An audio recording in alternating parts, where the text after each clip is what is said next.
and thanks for joining us from our studios in Israel. I'm Aaron Porras here with ILTV's Morning Briefing. According to Israeli government officials, last week's highly contentious UN Security Council resolution was just the tip of the iceberg. Prime Minister Benjamin Netanyahu accused the Obama administration of colluding with the Palestinian Authority and other members of the UN to pass anti-Israel resolutions through the Security Council. In November, U.S. Secretary of State John Kerry had a long talk on the subject of Israel with the Foreign Minister of New Zealand. New Zealand went on to be one of last week's resolution's sponsors.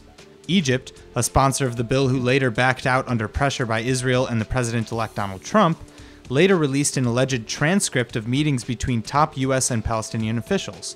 The papers seemingly corroborate Israeli accusations. Inside, Kerry and U.S. National Security Advisor Susan Rice advised the Palestinian Authority not to make any large moves against Israel when Donald Trump takes office in January, calling him dangerous.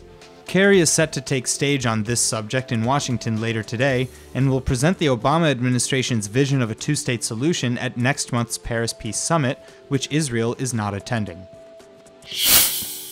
U.S. Secretary of State John Kerry is expected to lay out the Obama administration's vision on how to achieve peace in the Middle East in a speech in Washington today.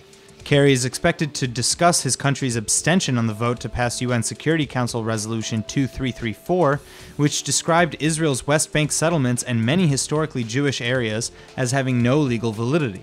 A State Department official speaking on the condition of anonymity said the Secretary of State would reference the complete international consensus against building further settlements in areas that may be subject to future negotiations.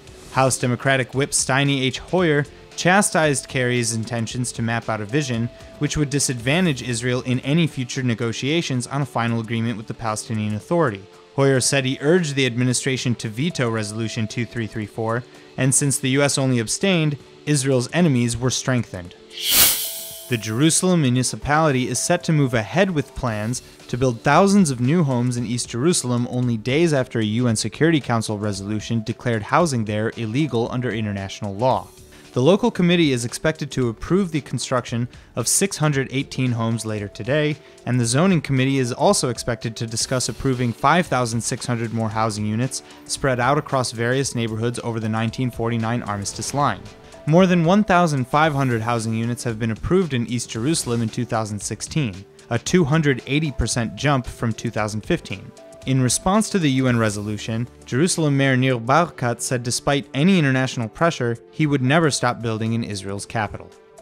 It's less than 2 weeks after the terror attack that left 12 dead and nearly 50 injured in a Berlin Christmas market. According to German officials, Tunisian national Anis Amri hijacked a truck and used it to mow down visitors from the market. ISIS has since claimed responsibility over the act of terror.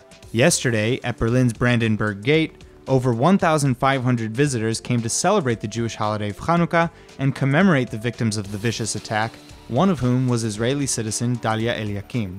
Eliakim's husband Rami was injured in the same attack and remains hospitalized, but their son Or was present at the menorah lighting and was invited to light one of its candles. Apart from diplomats and politicians, members from some of Germany's Jewish, Muslim, and Christian religious leaders were all in attendance together at the annual event. Housing prices are still unreasonably high and the government needs to drastically reduce the cost, said Finance Minister Moshe Kahlon in response to the Prime Minister's call to citizens to go out and buy homes. When prices are high, only a few can afford to buy, and I want everyone to be able to buy, not just a few, the Kulanu chairman said on Tuesday. Introducing his financial plan for the North in Ma'alot Tarshiah on Monday, Netanyahu told all young people to go out and buy homes in the region. Bank of Israel Governor Karnit Flug said on Tuesday that the country shouldn't be waiting for a miracle to solve the country's housing crisis. It needs informed policy based on quality research, she said. Some of Kahlon's initiatives to solve the crisis have included giving contractors land at discounted prices, passing on the discount to customers, and letting developers build more on existing properties through a fast-tracked approval process. That's all for now. I'm Aaron Porras, and see you later with our main daily broadcast from Israel at 2 p.m. Eastern Time.